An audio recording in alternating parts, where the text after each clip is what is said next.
aqui, beleza. Vamos lá, pessoal. Então, vamos continuando, ou vamos dando início à revisão do que a gente já falou de uma forma bem sucinta.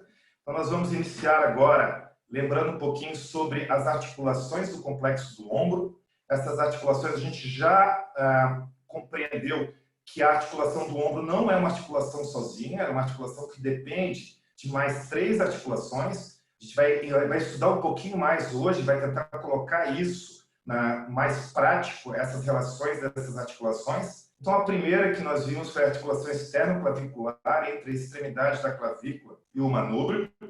Depois nós vimos a articulação acromioclavicular, que é a articulação que dá os movimentos da escápula. Na terceira aula, nós falamos e discutimos bastante sobre todo esse deslizamento da escápula. E, claro, por último, ficou a articulação denominada articulação do ombro, a articulação glenohumeral. Então, o somatório dessas articulações, eles vão formar o grande complexo do ombro. Então, se vocês forem observar como a glenohumeral ela está conectada ao húmero, então todas as relações que mexem com a escápula, todas as articulações que estão envolvidas com a escápula, vão fazer diferença na nossa visão ou na nossa compreensão da função do ombro. Então, por isso que nós vamos estudar a única conexão que existe com o corpo, que é a externo-clavicular, e também a articulação acromioclavicular, que vai dar liberdade para a escápula.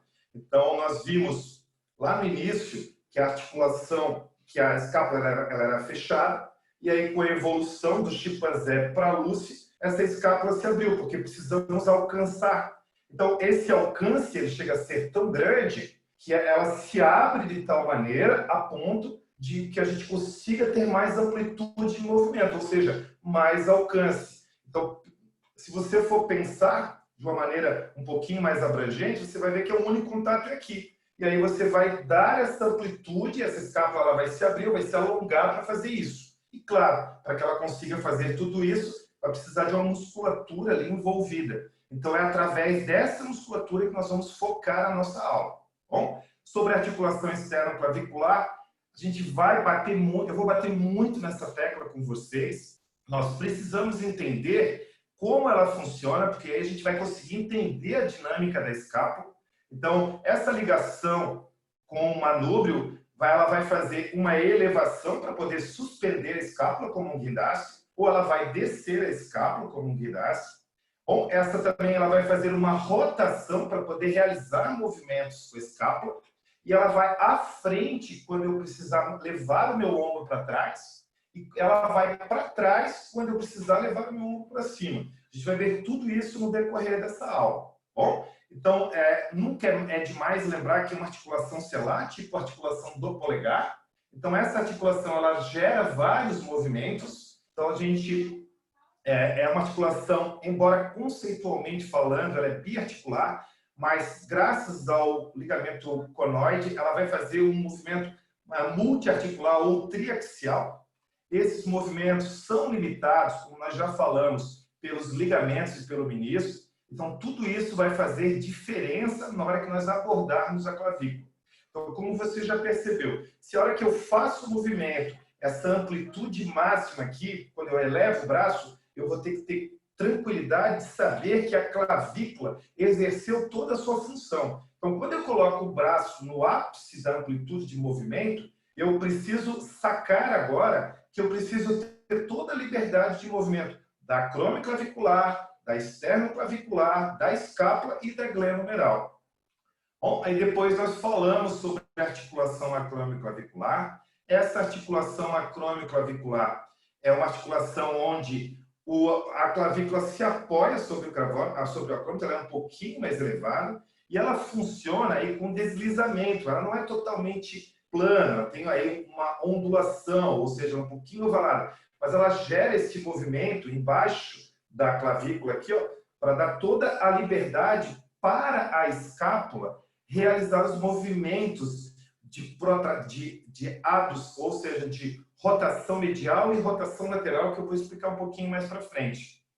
Bom, a gente já viu que é uma articulação fácil de luxar e que também ela funciona como um pêndulo mesmo, né? Ela pode ir para qualquer direção. É uma articulação protegida, porque é uma articulação que tem pouca estabilidade estrutural, então ela precisa de vários ligamentos importantes, que vão limitar esse excesso de amplitude. Então, a gente já vai identificar, se em algum momento você se deparar com algum cliente que teve uma luxação ou que rompeu esses ligamentos, então você já vai ter tranquilidade de saber que determinadas amplitudes de movimento vão estar mais fragilizadas.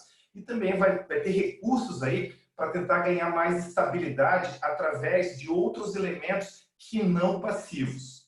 Bom, essa articulação acromioclavicular, isso tem que ficar bem claro, isso é uma confusão grande. Quando eu falo da protração do ombro, isso tem que ficar bem claro, tá? Quando eu falo da protração do ombro, eu estou falando do movimento da clavícula. Então, a clavícula vai para frente. Quando eu falo da retração, a clavícula vai para trás. Olha só, veja bem, a protração, a clavícula vai para frente, a retração, a clavícula vai para trás. Então, esse é o movimento externo clavicular. Elevação é da clavícula, abaixamento é da clavícula. Então, quando eu falo de elevação, eu estou falando da clavícula, que vai fazer isso com a escápula.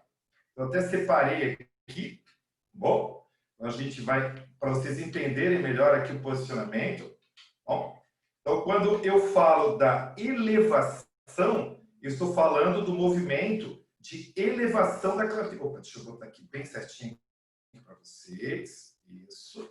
Ó, só para vocês, é porque vocês não conseguem ver aqui, né? Do posicionamento, ok? Então, aqui nós temos aqui a clavícula, bom? E aqui nós temos o movimento da escápula. Ok? Isso. A gente vai ter aqui o movimento da clavícula e da escápula. Ok? Bom, esse movimento aqui, ó, de protração, movimento de retração. Então, quando eu projeto o ombro para frente, é a clavícula que leva ele para frente. Quando eu projeto ele para trás, a clavícula que vai para trás. Protração e retração. Ok? Quando eu falo de elevação do ombro, eu estou elevando a clavícula. Quando eu falo de depressão do ombro, estou deprimindo a clavícula. Então, a clavícula vai fazer esse movimento com a escápula. Ok? Bom, se eu sei disso, então olha só como é interessante. Então, estou falando da esternoclavicular. Agora, observa. A clavícula também faz movimentos de rotação posterior e de rotação anterior. Então, claro que é um movimento combinado, mas se você pensar somente na nomenclatura, eu tenho protração, retração, elevação, depressão, rotação anterior, rotação posterior. Agora, quando eu falo da articulação acromioclavicular, quando eu estou conectando aqui entre o acrômio e a clavícula, eu já estou falando de movimentos que vão chamar um pouquinho a atenção de vocês. Quando eu faço esse movimento, a clavícula está aqui, ela tem um ângulo, se eu olhar de cima, ok? Quando eu faço esse movimento aqui da clavícula, não sei se vocês conseguem ver aqui, se vocês não tiverem dificuldade, vocês me avisam, ok? Imagina que aqui é a parte da frente, aqui é a parte das costas. Quando eu faço esse movimento de alar, ou de colocar a clavícula, ou abrir a clavícula, ok? Eu estou fazendo o movimento de rotação medial. Quando eu vou colocar a clavícula para dentro, estou fazendo o movimento de rotação lateral. Então, pensa na glenoide, porque às vezes a gente confunde, a gente olha ela como um todo. Mas olha só, se você pensar na glenoide, olha só, que é essa cavidade aqui da escápula. Se você pensar na glenoide, você vai notar que a glenoide olha para dentro, rotação medial. A glenoide olha para fora, rotação lateral. Ok? Glenoide olha para dentro, glenoide olha para fora, rotação lateral. Ok? Bom, então eu posso dizer para vocês que a glenoide também, a acromioclavicular também, ela vai fazer rotação superior, a glenoide olha para cima. Rotação inferior, a glenoide olha para baixo. Então, quando eu penso nesse movimento de rotação para cima, é o movimento de abdução, onde a glenoide olha para cima. Quando eu faço esse movimento de rodar para baixo, a glenoide roda para baixo. Rotação superior, rotação inferior. Isso são movimentos da acromioclavicular. Rotação medial, rotação lateral. Rotação superior, rotação inferior. Bom, então, a rotação medial também é chamada de abertura e a rotação lateral também é chamada de fechamento. A gente pode olhar aqui a posição de abertura e fechamento. Já a rotação axial é o movimento de tilt anterior da escápula ou tilt posterior. Então, se você for observar na articulação acromioclavicular, eu vou inverter aqui um pouquinho só para vocês observarem. Então, essa é a conexão acromioclavicular. Eu vou ter o tilt anterior, quando a clavícula roda anterior, e o tilt posterior, ou a inclinação posterior, quando ela roda posteriormente. Então, ela roda anterior, roda posterior. Nós vamos falar muito sobre isso nessa aula, a gente vai discutir bastante. Fica tranquilo se você não entendeu, que nós vamos repetir várias vezes, porque isso é fundamental para a compreensão.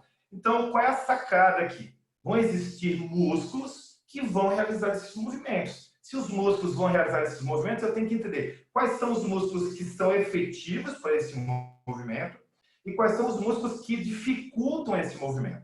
E aí o raciocínio fica claro. Eu vou tentar fortalecer ou ativar aqueles que eu quero movimento e vou tentar diminuir a intensidade daqueles que eu não quero ação porque eu não desejo aquele movimento, ok? Bom, aí nós fomos, por último, nós falamos sobre a principal, sobre a terceira articulação, na verdade, não a última, que é a articulação externo-clavicular, a escápula torácica. Essa articulação escápulo-torácica tem esse deslizamento pela escápula que faz a grande diferença. Então, já esse posicionamento da escápula, ele vai depender totalmente da clavícula e da externo-clavicular. Então, quando eu faço esse movimento aqui, que eu chamo de protração, na verdade, eu estou fazendo a protração da escápula. Se eu levar o braço em adução horizontal, eu estou fazendo protração com rotação medial.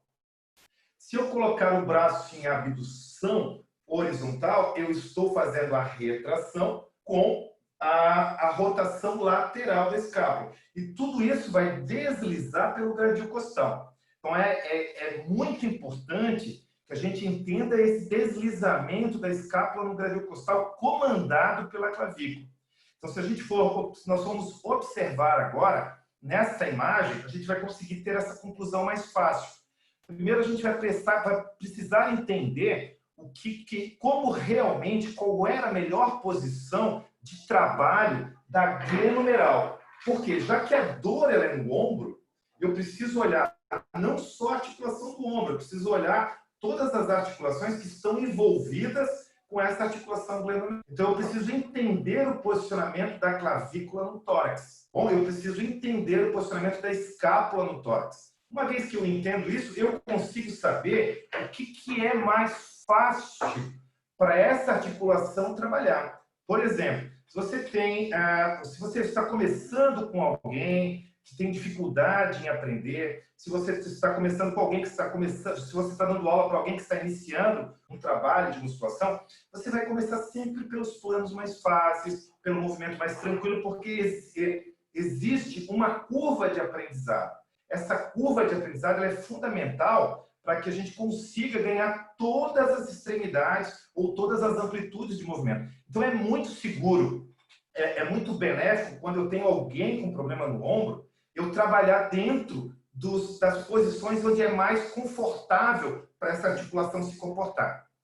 Da mesma forma, quando eu preciso reabilitar alguém, eu tenho que seguir por esse caminho. E quando eu quero ganhar prevenção, por exemplo, vamos imaginar, eu vou fazer um supino muito pesado, eu vou fazer um puxador muito pesado. Então, é muito importante que eu não coloque a minha articulação glenomeral, a articulação do ombro, como ela é propriamente conhecida, numa posição onde ela não se sinta confortável com uma carga tão elevada. Então, é mais interessante, também nessa situação de prevenção, eu colocar essas cargas excessivas dentro de um ajuste melhor da articulação. Nós também vamos ver isso de uma forma mais clara. Então, a gente já discutiu isso na aula anterior, que existe o posicionamento, ou seja, o plano da escápula, que é essa angulação onde o húmero é mais confortável.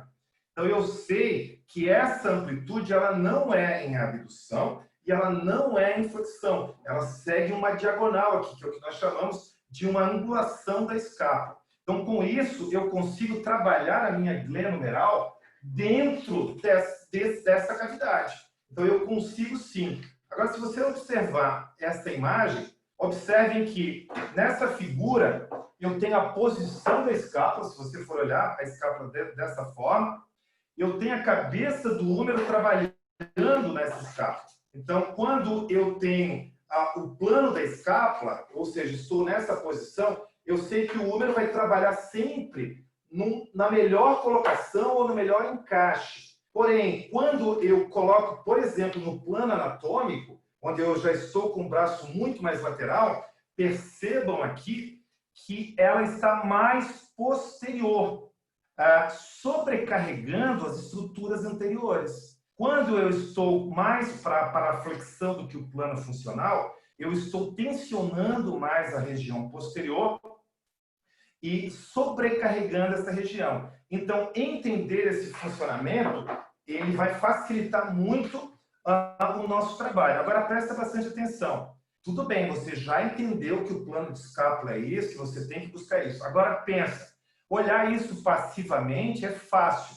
Pensa nessa estrutura como a escápula dinamicamente trabalhando. Se ela é dinamicamente trabalhando, então toda a musculatura envolvida nela, ou conectada com ela, vai ter que ajustar essa escápula dentro de um posicionamento correto para que o húmero consiga trabalhar com facilidade. Então precisa haver uma cumplicidade entre a escápula e o húmero, para que ela possa acompanhar o movimento do húmero. Agora, se essa escápula tiver dificuldade de rodar medial, se essa escápula tiver dificuldade de rodar lateral, ela vai também ter dificuldade de realizar os movimentos do húmero. A gente precisa, sim, entender esse posicionamento. E na prática, a gente vai trabalhar bem isso, tá?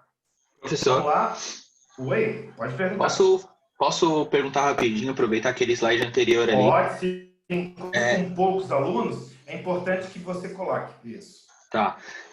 Naquele plano ali, acho que é de 30 graus, se eu não me engano. Se tiver como voltar ali a imagem, acho que vai ficar melhor de entender. Claro, tem sim. Naquele plano primeiro ali de... pode ser essa também, mas eu me refiro mais à imagem da... Pode ser. A imagem, essa que tem a angulação aí. Essa aí, tá ótimo. Essa aqui? Tá. Isso. Eu devo trabalhar dentro dessa angulação aqui de 30 graus, que o rapaz está com os braços segurando, acho que um lápis ou uma caneta, enfim, ali. Em iniciantes, por exemplo, num programa de treinamento, ou apenas em alguém que tem alguma enfermidade, sente alguma dor ou algum... É mais interessante... Boa dois. Ou nos dois casos, era essa mesmo. A pergunta é bem pertinente. Vamos lá, olha só. Eu tenho um plano de escápula. Tudo vai depender da tua análise sobre o teu indivíduo, sobre o teu cliente. Vou exemplificar isso para ti, tá? Então, se o meu cliente ele tem já uma limitação, eu vou estar preocupado na primeira fase de recuperação dele em preservar esses ângulos de amplitude, ok?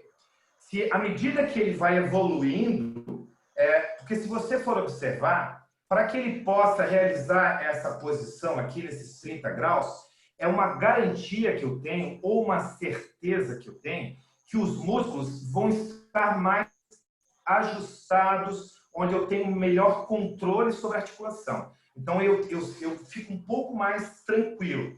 Para que eu possa aumentar as amplitudes de movimento, levar ele mais para trás, eu preciso fazer com que a minha escápula trabalhe também. À medida que a escápula consiga fazer a retração da escápula, do apoio, por exemplo, eu vou te dar um exemplo que vai ficar bem claro, tá? Eu vou colocar na sequência. À medida que eu vou conseguindo ter essa rotação da lateral da escápula, que a gente chama de retração, embora isso é da clavícula, se eu consigo fazer isso e consigo fazer isso com estabilidade, eu posso até descer mais a minha amplitude de movimento. Eu vou te dar um exemplo. Tu já viu os caras levantadores de supino? Eu fui professor, eu fui treinador de equipe de levantamento de peso, né? Tu já viu aqueles caras fazendo... Já viu competição de supino, Daniel? Sim.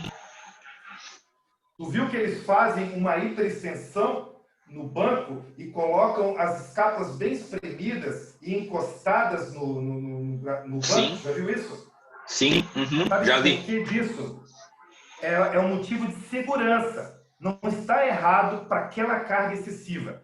Porque como ele sabe que ele vai ter que descer até o peito, ele já deixa a escápula apoiada no banco para ter uma base de sustentação muito forte e firme para fazer o movimento. Tu não vai ver ele tirando a escápula do banco. Uma vez que ele posiciona a escápula ali, é a garantia que ele tem que ele vai descer a barra até o peito. Então ele sabe disso, porque se ela estiver nesse plano aqui, ele não vai conseguir estabilizar a escápula, entendeu? Então esse conhecimento ele é fundamental para que tu consiga entender isso, entender por que o cara bota muito peso, entender na hora que tu vais iniciar com muita carga. Por exemplo, alunos iniciantes, eu trabalho nesse plano. À medida que ele vai ganhando mais confiança, que eu vou trabalhando a escápula dele, eu vou conseguindo dar amplitudes maiores. Porque se eu respeitar essa condição, é muito provável que ele não vai correr riscos de lesionar. Mas não quer dizer que ele vai ficar com essa amplitude para o resto da vida. Então eu preciso observar os movimentos, a gente vai discutir isso bem mais à frente. Agora, tem que ficar claro para vocês que essa angulação, ela varia também. Aqui é um estudo da média. Então você vai perceber, por exemplo, e olha como já fica mais fácil para te entender. Pensa numa pessoa cifosada. A pessoa cifosada vai ter esse ângulo muito maior.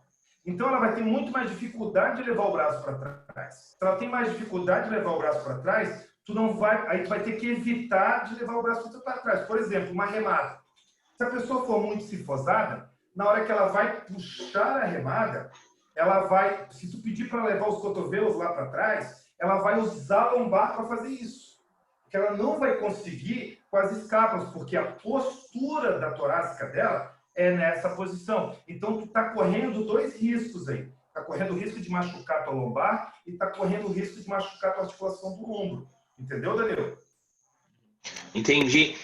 Não sei se o professor já viu aqueles... Agora está mais em alta até.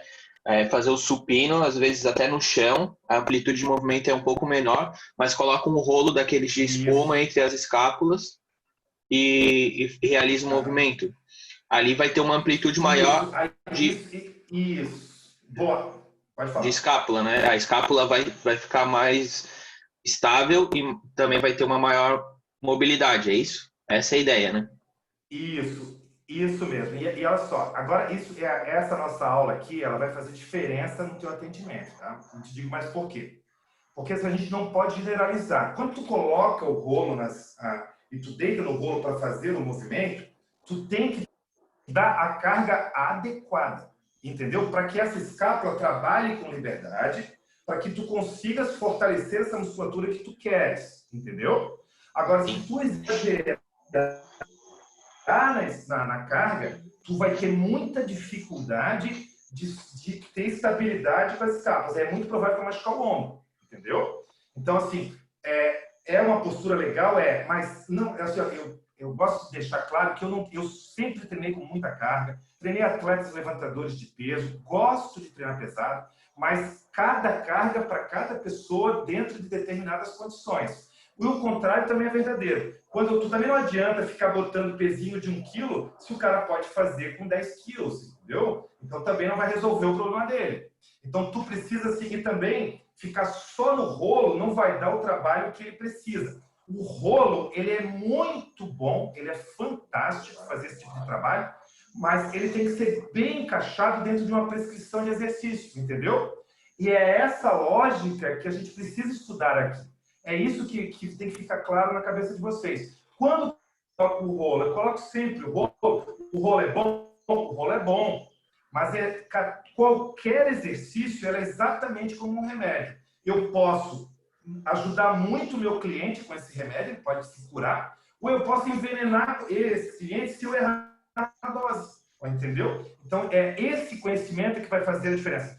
Por que você não segue o que está escrito na bula? Você segue a prescrição médica. Porque é o médico que vai fazer a tua análise clínica, e essa análise clínica, ele vai determinar a dosagem que tu vai tomar a medicação. Porque o que está na bula é de uma maneira geral. Então, quando tu vai prescrever o exercício, ou tu vai botar essa carga, tu não pode seguir uma maneira geral. Tu tem que analisar clinicamente ou fisicamente esse teu cliente para que ele consiga atuar dentro de um movimento adequado e a força adequada, ou seja, a carga ideal para ele. E aí tu vai evoluindo, até o ponto que ele não precisa mais fazer o rolinho. Ele já vai passar para outros exercícios, porque ele ganhou a musculatura que ele precisava no rolinho, ele já vai ter que passar para outros exercícios, entendeu? Então, tudo vai depender dos teus objetivos. Por isso que é fundamental a presença do educador físico. O educador físico precisa ter esse conhecimento. Eu tenho uma dificuldade muito grande, e eu converso com os meus amigos fisioterapeutas, e eles têm medo de encaminhar para o educador físico, porque o educador físico carece,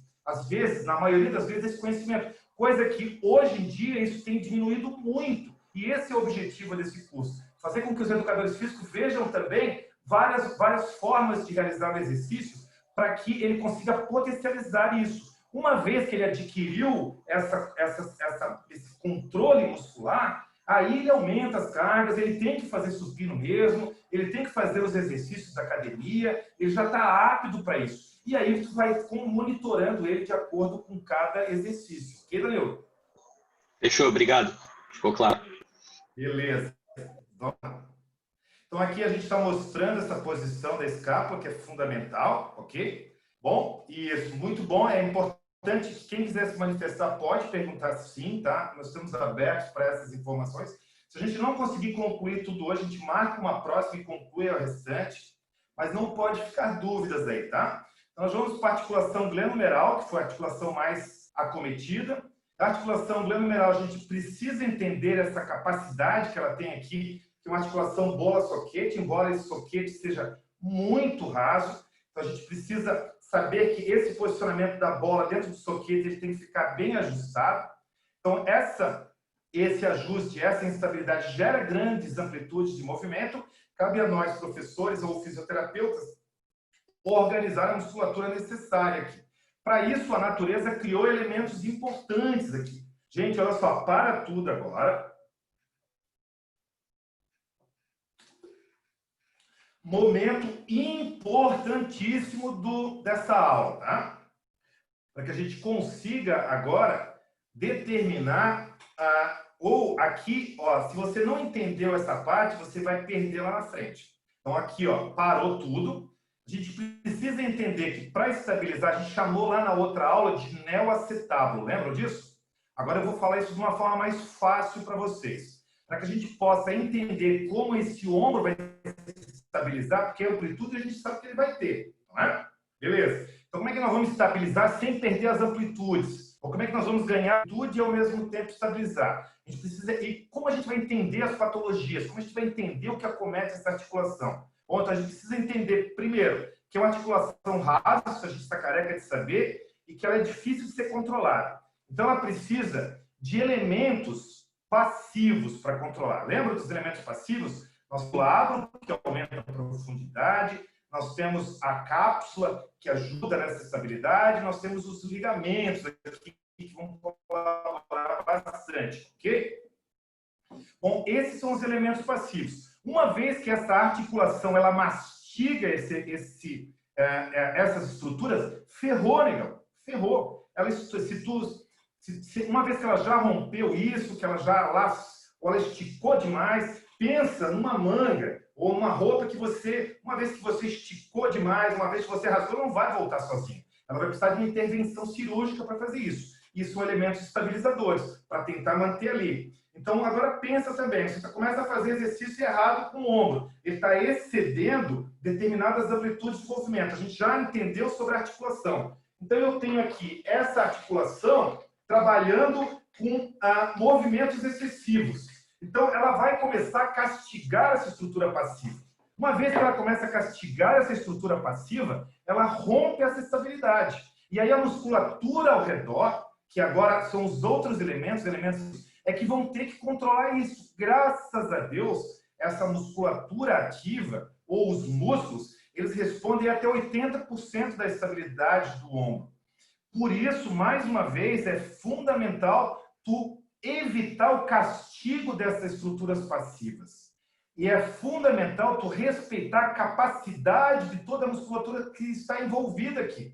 Porque se a gente vai estudar mais à frente que essa musculatura vai puxar a cabeça do úmero para várias posições. Então, elas precisam estar equilibradas para que ela trabalhe ali. Uma vez ela equilibrada, ela trabalhando ali, amigo, senta a lenha. Agora, não pode colocar uma carga inapropriada, onde ele vai começar a morder essas estruturas passivas, ou ele vai esticar demais. Uma vez que ele estica demais, ou ele rompe, ele perde propriocepção. Toda essa estrutura passiva aí é rica em sensores. Esses sensores vão avisar o sistema nervoso central, que é o que realmente comanda os músculos. O músculo não faz nada sozinho. O músculo é um bosta, ele não faz nada sozinho. Ele precisa de comando para fazer as coisas. E quem faz é o comando central, é o sistema nervoso central. Se o sistema nervoso central não recebe informação da estrutura que está precisando da ajuda dos músculos, ele não manda ajuda. E aí essa articulação fica cada vez mais frouxa. Cabe a nós, orientadores, nós, professores, fisioterapeutas, gerar exercícios para que o sistema nervoso central entenda e atue nessa musculatura e comande essa musculatura. Então, o que nós estamos fazendo através dos exercícios é mandando sinal para o sistema nervoso central para ele dar uma resposta muscular. Essa resposta muscular é para tentar ajustar a capacidade dessa musculatura, já que ela está tendo dificuldade de ser informada. Por quê? Porque aqueles elementos passivos ali, eles estão muito machucados, muito lesionados. O sistema de informação já não está mais acontecendo como acontecia no passado. Então, essa musculatura não tem mais como servir. Acontece mais ou menos com uma pandemia hoje. Então, um excesso de falta de informação, todo mundo fala alguma coisa e fica todo mundo perdido. Não existe um direcionamento. Então, os exercícios, então, o que você deve fazer? Ah, beleza, rompeu aqui as estruturas, não posso contar com isso. Então, eu começo a projetar exercícios para ganhar esse controle. Ou eu projeto exercícios para prevenir que essa articulação comece a mastigar, ok? Bom, só lembrando vocês as estruturas passivas que podem ser castigadas e que colaboram muito. Vocês lembram do lábio? Esse lábio, a cavidade é muito rasa, a natureza colocou um anel ali. Esse anel aumenta a profundidade do lábio como um prato de sopa. Pensa num prato raso. Você não vai tomar sopa num prato raso. Não há condições de fazer isso. Mas você consegue tomar sopa num prato fundo. Agora pensa a glenumeral num prato raso. Ela não vai conseguir se estabilizar, precisa de um prato fundo. E o lábio faz essa profundidade, esse aumento de volume. Então, se você rompe esse lábio, além de perder proprioceptores, além de perder o selamento, que é aquele vácuo que a articulação promove, além de manter essa estabilidade, ele perde também capacidade de volume. E aí o que acontece? E aí eu tenho mais dificuldade de centrar, tenho mais dificuldade de enviar informações. Bom, então isso é importantíssimo a gente entender isso. Claro, rompeu, amigo, rompeu, a não ser que o médico costure. Bom, nós temos a cápsula também, que é rica em proprioceptores. A cápsula informa, é um tecido conjuntivo, fibroso, que também informa a posição articular. Agora pensa, se essa cápsula ela estiver muito retraída, ela vai estar mandando sinal para o sistema nervoso o tempo inteiro de que não é para mexer. Então aí você começa a entender uma história chamada capsulite, entendeu? A gente vai discutir sobre isso mais para frente, não na aula de hoje. Então, se ela estiver muito retraída e ela é uma manga que cobre a articulação, porque a articulação está muito solta uma da outra, o que vai acontecer? Ela vai ficar mandando informações excessivas para o sistema nervoso.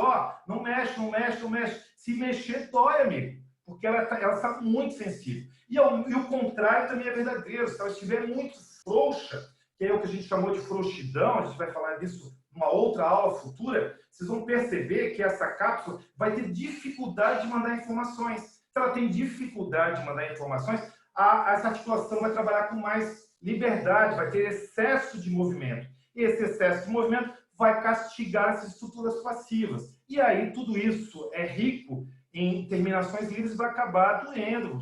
Você vai acabar ficando cada vez mais com o ombro limitado. Bom, e aí nós falamos nessas estruturas que fazem esse controle, que ajudam a cápsula, ou seja, são prolongamentos da cápsula, que vão ajustar a cápsula, porque a cápsula sozinha, ela não tem a capacidade de deter essa articulação. Ela precisa de ligamentos também, que além de reforçar como barreiras, como nós vemos nessa imagem aqui, ela também serve também como excelentes proprioceptores. Então, ela vai ter esse abastecimento de informação e de controle. Como nós já vimos, a glenoide é apontada para frente. Como ela é apontada para frente, ela tem uma boa estabilidade posterior. Anteriormente, ela já tem uma grande dificuldade de estabilização, porque ela é mais descoberta anteriormente. Então, a gente precisa de ligamentos mais anteriores. Então, vocês vão saber, através dessa estrutura, e aqui eu não preciso nem falar da patologia, que nós vamos falar mais à frente, como existe essa descobertura anterior, a gente vai entender que as principais luxações, que a maior parte das instabilidades são anteriores. São anteriores por quê? Porque ou perdeu estruturas, perdeu selamento, ou o labrum foi mastigado, ou a musculatura está fraca. Como posteriormente ela tem mais dificuldade, ela vai para onde? Ela vai para o anterior. Então, quando eu faço os movimentos de elevar o braço, que é o principal movimento, eu vou ter uma projeção dessa cápsula para fora da articulação, da cabeça do úmero para fora da glenoide. E eu destaquei nessa figura aqui esse ligamento tão importante, que é o ligamento glenomeral inferior. Olha só, agora para tudo, respira, toma uma água e vamos prestar um pouquinho de atenção aqui. Eu estou dando as dicas porque a gente vai aprender sobre as patologias, tá?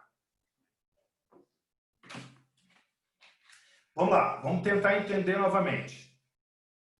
Nós estamos aqui na glenomeral, nós falamos dos ligamentos. Se vocês forem observar aqui, ó, nós temos o ligamento coraco-humeral, que é esse ligamento que sai do tubérculo maior e menor e vai lá para o processo coracoide. Mas nós falamos desses ligamentos anteriores aqui, que é o superior, o intermediário, o médio e o inferior. De tudo isso aqui, presta atenção nesse aqui, porque a gente vai falar sobre um problema lá na frente que se chama GIRD. Depois eu explico para vocês. Essa cápsula aqui, nota que ela tem uma frouxidão aqui embaixo. Por um motivo muito simples. Pensa que a cabeça do úmero ela é aqui, ó. Ok?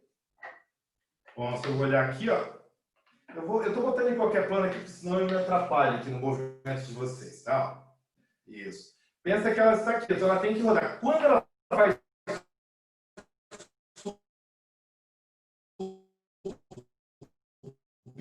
subindo, nota que a cabeça do número vai para baixo, tá vendo? A gente vai entender mais à frente que ela rola para cima e desliza para baixo. Ela vai deslizar para baixo. Ela rola para cima, está rolando para cima e está deslizando para baixo. Quando ela desliza para baixo, esse ligamento glenomeral, que é inferior aqui, ele tem uma sobrinha aqui, tá vendo? É o que a gente chama, a cápsula é um recesso e o ligamento acompanha esse recesso, ok? Então, para quê? Para que ter liberdade para a articulação fazer isso. Quando eu tenho esse ligamento muito retraído, a cápsula vai sofrer, a estrutura vai sofrer um problema muito sério. O que vai acontecer? Todas as vezes que ela for subir, ela não vai conseguir rolar, ela não vai conseguir deslizar para baixo. Então, o que vai acontecer? Ela vai impedir o deslizamento e vai continuar rolando para cima. E aí ela vai bater onde? No acrômio. Então, ela vai bater, e a gente vai explicar isso depois, ou vai bater no arco duro. Então, esse ligamento, eu gostaria que vocês prestassem atenção. Então, pensa nessa manga que nós temos aqui embaixo. Pensa na minha mão aqui, se você for observar a minha mão. Então, como ele fica aqui embaixo, o braço...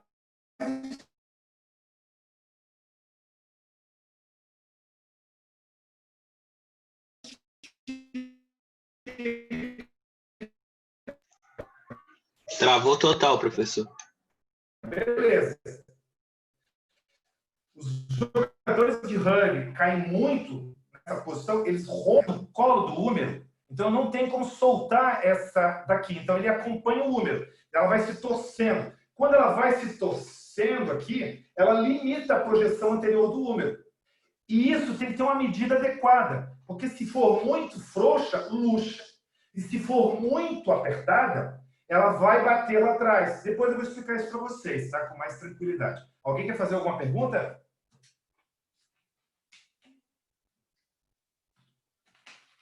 Seguimos em frente, só está na revisão, hein? Meu Deus.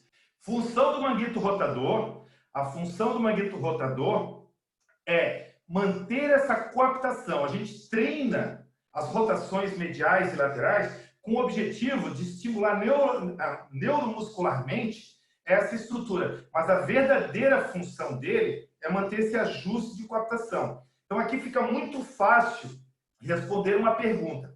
Se, por exemplo, se a gente for observar aqui, ó, aqui nós temos a estrutura anterior, aqui o subescapular, e aqui nós temos o músculo infra e o redondo menor, que é a estrutura mais posterior. Então, se você for observar, se o subescapular, ou se ele estiver mais forte do que o infra espinal ou redondo menor, você vai perceber que ela já vai ter dificuldade, a cabeça do húmero, de se manter nessa glenoide tão rasa. Ela vai acabar rolando mais para frente ou deslizando mais anterior. E o contrário também é verdadeiro. Se nós tivermos um excesso de tensão aqui, nós vamos ter dificuldade de movimentação dessa articulação. Bom, e aí a gente foi para o arco, né? O arco coracoacromial, que é formado pelo acrômio, formado pelo processo coracoide e formado pelo ligamento coracoacromial. O que nós precisamos saber disso aqui? Quando nós vamos falar sobre impacto, que é o principal problema da articulação do ombro, a gente vai precisar entender que aqui nós temos a cabeça do húmero e aqui nós temos um teto. E que essa cabeça do húmero ela vai trabalhar, ou seja, ela vai rolar e deslizar embaixo desse teto. Então, ela não pode exceder, senão ela acaba batendo aqui, e também ela não pode sair dentro desse espaço. Então, eu preciso compreender essas estruturas. Bom, então a gente já viu isso numa outra aula, que essa distância aqui ela é muito pequena. Então, se você for observar, aqui nós temos um espaço muito reduzido, e aqui nós temos um espaço normal, que é mais ou menos 10 milímetros. Agora, observa só. Nós temos aqui nessa estrutura 10 milímetros. Só que nós vamos ver aqui, ó, que nós temos bursa embaixo desse espaço, nós temos o tendão do supraespinal e nós temos a cabeça longa do bíceps. Essas estruturas aqui, elas medem aproximadamente 4 milímetros, de 3 a 4 milímetros. Então, olha só, se você tem 9 milímetros aqui, já sobrou só 5. Guarda esse número. Se você tem 4 milímetros aqui, 3 ou 4 milímetros, e aí você só tem 5 milímetros de área de trabalho aqui. Agora, pensa também comigo. Se por acaso, imagina se essa estrutura aqui, se essa estrutura se incha. Por exemplo, se você tem uma bursite, essa bursite inflama, acumula líquido, você não consegue levantar o braço. Vamos imaginar que se você machuca o tendão vai acumular líquido, vai aumentar o espaço, ele fica mais inchado, você também não consegue. Então, a gente precisa compreender e fica fácil de entender depois. Agora, nota, vamos pensar que, vamos só dar uma dica para vocês aqui, que essa escápula não está bem posicionada. Então, ela pode não estar de acordo com o húmero, então a chance de diminuir esse espaço é muito grande. Vamos pensar que esse recesso aqui, ele está muito tenso. Se ele está muito tenso aqui, ou se ele está retesado, a hora que eu for rolar, ele vai rolar muito superior, porque não desliza para baixo. Então, eu também vou ter impacto aqui. Bom, então, essa redução aqui do espaço subacromial, ela é importante a gente entender e saber também que existe um processo fisiológico. Ou seja, todas as vezes que eu levanto o braço acima de 30 graus, aproximadamente 120, eu tenho uma elevação de mais ou menos 3 milímetros. Isso não é exato, para a maioria. Pode ser mais, pode ser menos. Então, se você já de 30 a 120 graus, você tem uma elevação, você pensa aí, as estruturas são entre 4, você tem mais 3 ou 4, você praticamente ocupou todo o teu espaço de manobra de trabalho da articulação. Por isso que essa estrutura, ou essa angulação, é chamada de arco doloroso. Então, quando você escutar na literatura, quando você escutar nos artigos, você escutar, o arco doloroso é entre 30 e 120 graus, quando existe uma diminuição do espaço. Fisiologicamente, a gente vai entender isso mais para frente, tá? Porque o deltoide, ele tem muita força. Então, há um rolamento superior ao deslizamento inferior. Depois ele equilibra. Bom, então, eu tenho essa movimentação. A hora que, se eu tiver qualquer limitação, a escápula não está funcionando, a musculatura está inchada, os tendões estão inchados, eu tenho uma crônia mais ganchosa, e bababá, quando eu estiver entre 30 e 120 graus, essa dor aumenta. E aí você vai achar algo engraçado, mas depois que passa de 120, a dor melhora. Opa, peraí, como essa dor melhorou depois de 120? Porque quando o braço ele atinge, passa de 120, a gravidade faz com que ele desça um pouquinho. Então ele chega a descer de 1 a 2 milímetros. E isso recupera o espaço. Então, dependendo do problema dele, você já sabe. Ó, se o cara está aqui, não, aqui eu não sinto nada no braço. Aí ele começa daqui a aqui eu sinto. Não, mas aqui eu não sinto nada. Então, é muito provável que o problema dele é esse impacto aqui. E esse impacto está muito relacionado com a glenohumeral. E a gente vai ver isso mais para frente. Bom, a gente viu também sobre a artrocinemática, que vai estudar como vão trabalhar essas articulações para manter elas centradas.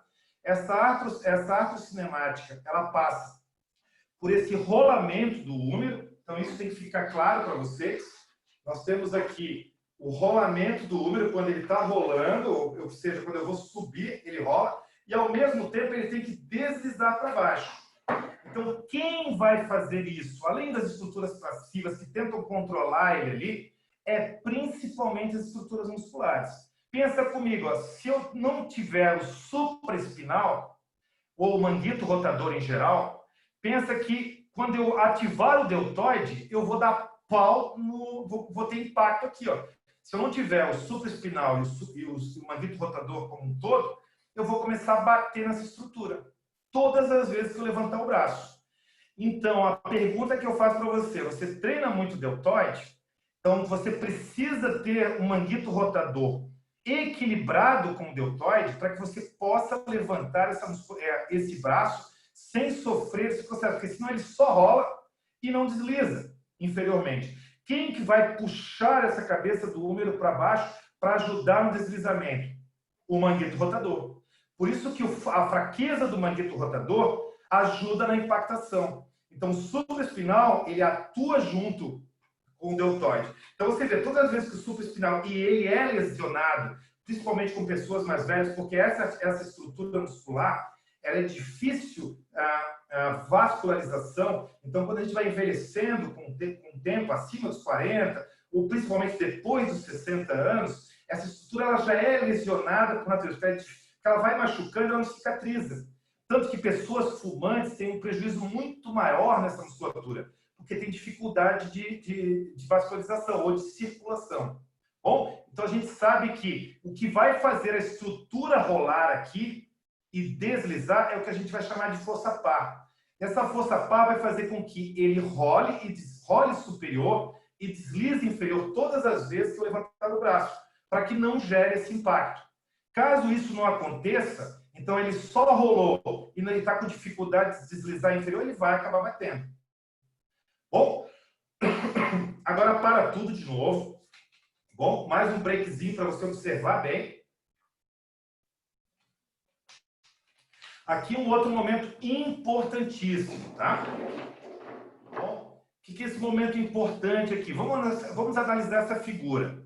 O meu objetivo é levantar o braço. A gente já entendeu isso. Por quê? Porque a gente leva o braço para fazer qualquer movimento. Nós alcançamos. Isso foi o que fez com que a gente evolua, né? Bom, e a gente já percebeu também que quando o braço está para baixo, a gravidade ajuda a não bater aqui. Concorda comigo? O braço está para baixo, está tranquilo. A hora que eu vou levando o braço aqui, ele já vai começar a diminuir o espaço. A gente já viu, né? Depois de 30 graus, ele começa a diminuir o espaço. Eu não vou ficar a vida toda trabalhando a 30 graus. Eu preciso ter manobra aqui, eu preciso levantar o braço. Então, eu preciso entender esse ritmo escapulohumeral. O que é esse ritmo escapulohumeral? Eu falei para vocês que a clavícula faz protração, retração, elevação, rotação inferior, rotação anterior. Falei para vocês que a acrômio clavicular, ela faz a protração, ela faz a rotação medial, a rotação lateral, rotação superior, rotação inferior, inclinação posterior e inclinação anterior, ok? Bom, e falei também que a articulação glenohumeral ela é multiarticular, ok? E se ela é multiarticular, ela tem aí amplitudes de movimento que oscilam de 0 até mais ou menos 120 graus, lembram? Sem a gente ter envolvimento da clavícula. Então, o ritmo escapulohumeral é o seguinte: essas articulações, elas não devem, ou elas não trabalham sozinhas, elas trabalham em conjunto. Então, o que é um ritmo? Então, quando eu começo a realizar o movimento, elas começam a realizar angulações aproximadamente nesses números aqui. Não quer dizer que seja exatamente assim, existe uma variação na literatura, mas o básico está aqui. Então, para que eu vou dar um exemplo para vocês, para que eu atinja os 180 graus, que seria o limite da amplitude do ombro, eu preciso ter aqui, ó, só para vocês entenderem, lembram da rotação superior, aqui, ó, da cromoclavicular, aqui, ó? Isso. Só a cromoclavicular ela vai fazer 30 graus. Mas a esternoclavicular faz mais 30 graus. Se eu somar a elevação, aqui, ó, a elevação da clavícula, que deu 30 graus, mais a abdução da cromoclavicular, desculpa um pouquinho, eu vou ter aqui 60 graus de amplitude da escápula, que é exatamente aquilo que ela trabalha. Então, eu preciso desses 60 graus. Se eu tiver um comprometimento da articulação acromioclavicular, eu vou ter que sobrecarregar essa articulação, e ela vai dar pau também. Ou a escápula não vai fazer esse movimento. Bom, o contrário também é verdadeiro. Se eu tiver uma limitação aqui, ela não atinge. E quem é o prejudicado no final? Essa articulação aqui, que é a glenohumeral. Essa aqui, no final, é que vai acabar pagando o movimento. Por quê? Porque quando eu vou executar a elevação do braço, e por algum motivo isso aqui seja impedido, o que vai acontecer? Eu vou impactar. Então, eu preciso entender isso. Então, o entendimento fica. Todas as vezes que eu elevar o braço, eu preciso ter uma angulação da clavícula, uma elevação, e ao mesmo tempo, lembra quando eu falei para vocês, quando eu elevo o braço, eu tenho uma rotação posterior da clavícula, que é o movimento mais importante, ok? Então, essa elevação da clavícula, rotação posterior com a elevação, vai ajudar para o posicionamento da escápula. Então, só vou dar uma dica para vocês, a gente vai discutir isso mais para frente. Se você for olhar nessa figura aqui, ó, o que é importante para que eu atinja, qual é a posição adequada da escápula para exercer todo esse movimento aqui. A escápula precisa ter um tilt posterior, ou seja, ela precisa inclinar para trás. A escápula precisa fazer uma rotação lateral, ou seja, ela precisa virar a glenoide mais para a lateral e ela precisa rodar superior, ou seja, a glenoide precisa apontar para cima. Olha que interessante, a glenoide inclina para trás, a glenoide roda para trás um pouquinho, ou seja, faz a rotação lateral, e a glenoide, ao mesmo tempo, ela faz a rotação posterior. Tudo isso dependendo aqui da cromoclavicular e da escápula. Se essa escápula não rodar posterior, eu vou ter dificuldade de fazer o tilt posterior. Se a escápula ela não fizer elevação, eu vou ter dificuldade de rodar a escápula. Se a clavícula não fizer elevação, eu vou ter dificuldade de rodar essa escápula para cima. Bom, então olha só, para você memorizar, isso não estava no outro material, tá? Para tudo agora. Isso aqui vai ser muito importante para a gente entender as ações musculares que vão estar conectadas aqui. Primeiro, eu já expliquei para você, preciso ter uma rotação para cima, a glenoide precisa apontar para cima. Então, essa rotação a gente já viu é 60 graus. Ao mesmo tempo, ela precisa inclinar posterior, ok? A glenoide precisa inclinar posterior para que eu possa levantar o braço. Então, a clavícula vai fazer uma retração. Se ela vai fazer uma retração, e essa inclinação posterior vai ser de 20 graus. Bom, ao mesmo tempo, eu vou precisar de uma rotação lateral. Então, essa clavícula vai ter que ficar mais aderida ou mais próxima do processo espinhoso da coluna vertebral. A glenoide vai olhar a lateral. Isso é mais ou menos 10 graus. Agora, grava isso. Todas as vezes, eu preciso ter músculos que fazem isso. Os músculos que fazem isso, eles são os músculos mais importantes para a recuperação da articulação da escápula, para que daí eu consiga trabalhar o ombro. A gente vai entender isso tudo mais à frente. Ao mesmo tempo, eu tenho que entender quais são os músculos que fazem o contrário disso, pois a escápula também faz rotação inferior, pois a escápula também faz inclinação posterior e pois a escápula também faz rotação medial. E se você for olhar a postura de uma pessoa, você vai notar que ela é exatamente o contrário disso. Ela tem uma rotação inferior, ela tem uma inclinação anterior e ela tem uma rotação medial. Então, o cara já está aqui, ó. Então, como é que ele vai levantar o braço? Não vai, essa musculatura está muito tensa. Então, eu vou precisar soltar essa musculatura para ativar a outra. E aí começa o processo de recuperação. E aí, pessoal, tranquilo?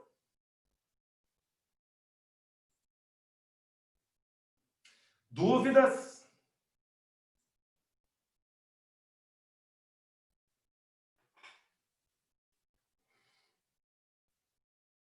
E aí? Tudo certo, tudo certo. Tudo certo? Como é que tá, Danilo? Muitas dúvidas? Calma. Acho que quando começar a mostrar as patologias ali e os exercícios em si, vai ficar um pouco mais claro. A gente fica trabalhando em cima de números e fotografias em relação à angulação, mas acho que visualmente, quando a gente trabalhar tanto na prática quanto agora, acho que o professor vai dar uma olhada no material antes, quando o professor vai falar um pouco sobre as patologias ali, algumas, enfim, enfermidades ali que pode acontecer, acho que vai ficar um pouco mais visualmente claro, assim, né? Acho que vai melhorar um pouco. Vou esperar um pouco, caso pinte alguma dúvida, eu pergunto na hora, pode ser? Tá. Vocês receberam o material que eu mandei ontem à noite para vocês acompanharem, né? Então tem esses números ali, né? Sim, tem tudo. Eu tô querendo dizer que, como eu dei uma olhada ontem mesmo, quando o professor mandou, eu vi que vai ter ali algumas